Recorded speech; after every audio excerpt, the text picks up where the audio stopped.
ಇವತ್ತು ನಾನು ತೋರಿಸ್ತಾ ಇರೋ ರೆಸಿಪಿ ಚಳಿಗೆ ಬಿಸಿ ಬಿಸಿಯಾದ ರುಚಿ ರುಚಿಯಾದ ಮೆಣಸಿನ ಸಾಂಬಾರು.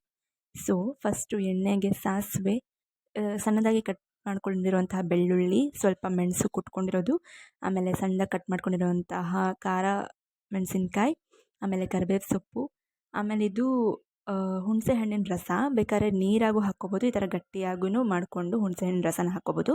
1 to 3 ಸ್ಪೂನ್ಸ್ ಹುಣಸೆ ಹಣ್ಣಿನ ರಸ, ಇದೇ ಮೇನ್ ಇಂಗ್ರೀಡಿಯೆಂಟ್ ಇದಕ್ಕೆ. ಸೊ ಬಾಯಿ ಕೆಟ್ಟಿದ್ರೆ ಹುಳಿಯಾಗಿ ಸಖತ್ತಾಗಿರುತ್ತೆ. ಸೊ ಇದನ್ನೆಲ್ಲ ಮಿಕ್ಸ್ ಮಾಡಿಕೊಂಡು ನಂತರ ಎಷ್ಟು ಬೇಕೋ ಅಷ್ಟು ನೀರು ಹಾಕ್ಕೋಬೇಕು.